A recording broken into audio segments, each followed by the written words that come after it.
Alhamdulillahirabbil alamin. Wassalatu wassalamu ala asyrofil anbiya wal mursalin wa ala alihi washabihi ajmain. Amma ba'du. Ayo para murid, santri dan pemirsa, dilanjutkan video guru yang kedua sama dengan judul Tahun Politik volume kedua. Untuk volume pertama gimana? Gurih, renyah. Semoga video guru menjadikan gurih, renyah ya. Stres, koplak, bahagia, campur aduk ya. Untuk volume kedua, tahun politik volume kedua, video ini para pemirsa juga murid sama diberi ilustrasi nanti gambar ya, sehingga para pemirsa mudah menggambarkan pikirannya atau mindsetnya. Kalau tidak diberi gambar, dikhawatirkan ya guru tahu ya. Otak di Indonesia ini rata-rata zero ya. Jadi kalau setelah mendengar, habis itu ditanya tidak ngerti. Ini dikasih gambar biar tahu ya. Oh begitu gambarnya ya. Sama para murid, para santri, guru selalu mengajarkan terutama pendidikan tentang politik. Karena kembali lagi ya, kita semua sejak kecil tidak pernah diajarkan tentang politik berbangsa dan bernegara. Taunya hanya disuruh tahlilan, istighosah, melek di gerumbul. Nggak mengerti negaramu dibantai dengan negara lain. Nah, repot. Nah, sekarang kalau bumimu sudah habis, ratusan ribuan hektar dihuni dari orang luar, lantas bagaimana? Negaramu sudah tidak berkutik lagi, pemimpin kita juga sudah dalam keadaan error. Nah, lantas bagaimana guru? Ya kembali lagi, terutama kalian para pemirsa, generasi muda khususnya, dan kalian yang masih mempunyai komitmen dan kepedulian akan tanggung jawab bumi tanah yang ditinggali oleh para leluhur. Jangan sampai hilang. Kalau hilang ya terserah, itu hak Anda. Guru kan sudah tua, nanti pulang di sana lah. Kalian yang teruskan gimana? Ayo para murid, diberilah ilustrasi sehingga sangat mudah nanti dicerna agar membuat para pemirsa memberikan kesadaran yang utuh di dalam pemikiran ya.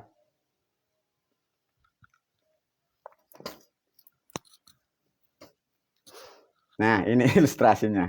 Ini gambarnya mbakmu api-api. Wah, guru-guru. Ayo para pemirsa, semoga gambar atau ilustrasi ini mampu memberi pemahaman atau pengertian sehingga kalian akan mampu mencerna sesuatu keputusan yang tepat dan benar ya, para murid dan santri. Sama judulnya Tahun Politik volume kedua. Untuk volume kedua, guru memberi sentuhan bahasa umat yang buta dan rapuh. Nah, masa guru? Nah, sudah diterangkan. Udah buta semua, enggak ngerti, udah enggak ngerti. Katanya punya Tuhan aja, enggak tahu di mana Tuhannya. Punya nabi, enggak tahu alamatnya, enggak tahu hobinya. Dijanjikan surga, ya enggak tahu surga itu di mana, di bawah tanah atau di bawah lautan, ya enggak ngerti. Ya buta sudah. Nah, dari cerita ini, guru memberilah ilustrasi kepada para pemirsa. Ada suatu negara, dan dalam negara itu ada sebuah keluarga. Ada sebuah keluarga itu yang kecil ya. Ada sebuah keluarga yang kecil. Karena keluarga itu kecil, tentunya keluarga itu tentram dan damai dan bahagia. Jadi keluarga kecil itu damai dan bahagianya karena tidak akan pernah belajar sekolah dan tidak pernah belajar ngaji dan tidak pernah belajar agama. Kesekian harinya, setiap bulan tahunnya, dari keluarga itu rutin. Kalau bulan ini dia datang ke makam, ke pundennya pada bulan Ruah. Pada bulan Lebaran, bulan Syawal, dia melakukan membuat bikin kupat dan lepet. Di hari-hari tertentu hanya melakukan hal seperti itu. Tidak pernah belajar agama dan tidak pernah mendapat pemahaman cerita-cerita yang makrifat, torekot, hakikat. Nah, dengan keceriaan kebahagiaan keluarga ini, ada 3 di situ penghuninya. 1, hanya ada bapaknya dan ada putra kedua, kakak dan adik, karena ini orang tua si ibu sudah meninggal. Dari keadaan ini yang sangat sederhana, karena si kakak dan adik ini masih kecil, mau tidak mau si anak akan melanjutkan pendidikan sekolah.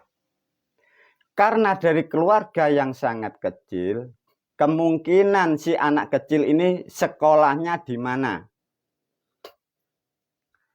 Dari keadaan ekonomi yang terbatas, si anak kecil ini mau sekolah di mana? Bisa menggambarkan enggak? Kalau toh karena ini dari keluarga yang kecil, ekonomi yang pas-pasan. Kalau kedua-duanya sekolah, orang tua ini pasti tidak mampu tentang biaya. Artinya si kakak ini pasti mengalah, adiknya disuruh belajar dan sekolah. Kemungkinan kalau ekonominya terbatas, sekolahnya di bidang apa? Pasti karena biayanya kecil, direkrut dari agama. Iya kan? Nah, sudah 1 titik, sudah tidak ada lagi. Tatkala dia dididik, dititipkan di pendidikan agama, lambat hari, lambat tahun berkembang dan berkembang, sehingga sampailah kurang lebih si adik ini belajar di tempat pendidikan ilmu agama, kurang lebih 20 tahun. Tatkala merasa ilmunya cukup, surat-surat, ayat-ayat, dalil-dalil semua sudah cukup, dia pulanglah ke rumah. Dengan waktu 20 tahun itu. Apa yang terjadi para murid, para santri? Sejak awal anak ini dibesarkan orang tua rukun damai dalam ekonomi yang terbatas. Kakak dan adik saling menyayangi. Tatkala keluar dari pendidikan yang mengatasnamakan agama, pulang di rumah, dia menemui orang tuanya. Apa yang terjadi?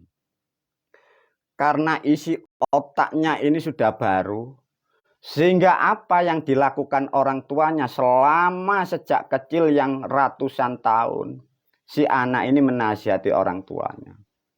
Wahai bapak, Anda itu kafir, musyrik, dan syirik. Apa-apa yang Anda lakukan tidak diterima oleh Tuhan. Nah, coba. Pulang ngaji itu bikin masalah di rumah. Coba. Nah ini loh caranya begini, statnya itu loh. Lah ini sudah 500-600 masa lampau. Ini loh habis dididik dari keluarga yang tentrem damai.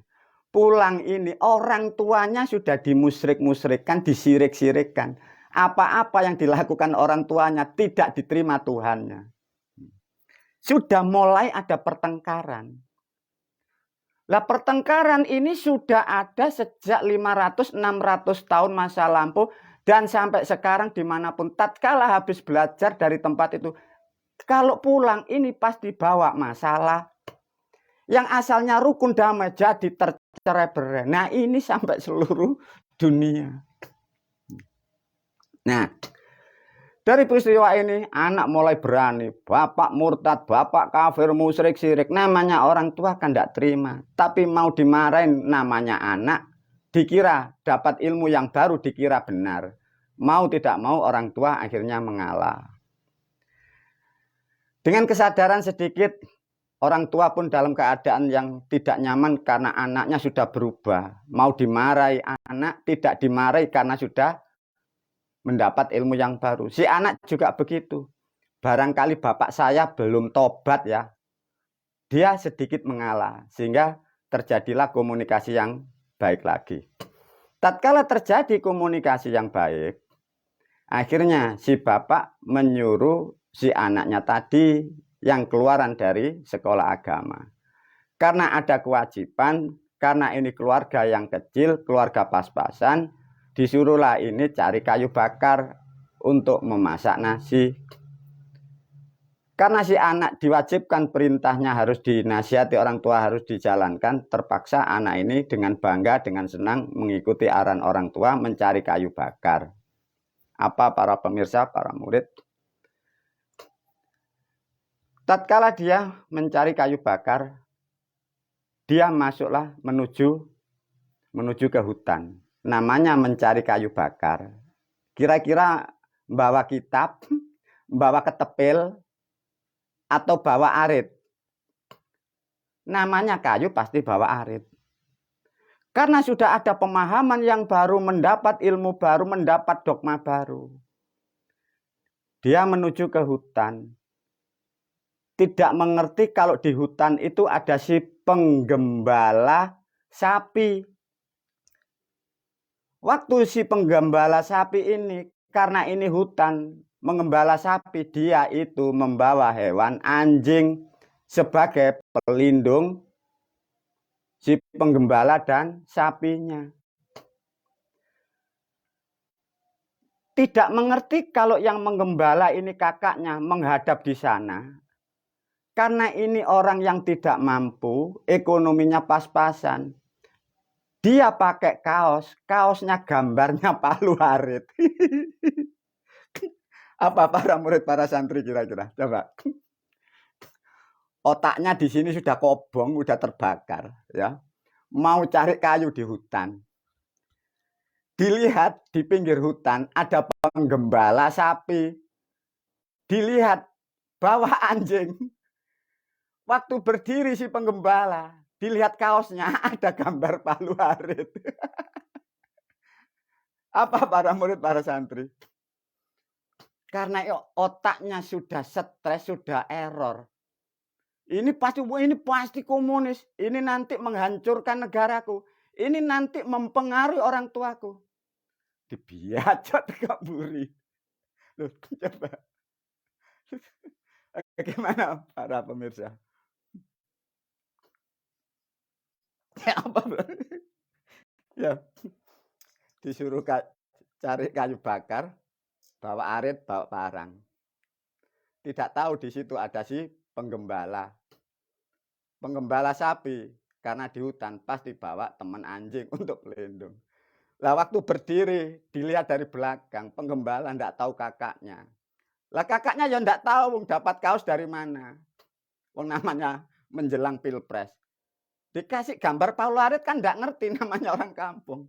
Dibiacet kok nguri karo adike. Subhanallah. Apa para murid, para santri hikmahnya? Begitulah manusia tatkala otaknya kosong, tidak mampu menggunakan akal pikirannya. Apapun kalau bahasa Arab itu diyakini benar. Tidak tahu itu kakaknya dibacok parang dari belakang. Barang dia terjungkal. Apa yang terjadi para pemirsa? Tatkala tidak mengetahui siapa yang pakai kaos itu dan tidak mengerti kaos itu dari mana. Karena otaknya sudah terasumsi, sudah terdogma. Semua salah, semua yang tidak bertuhan seperti saya akan aku habisi. Kakaknya sendiri dibuat kok gurih. Dari kata kakaknya, "Gancok dek aku mau baca lah." Kakaknya jatuh. Baru sadar adiknya. "Loh Kak, Anda?"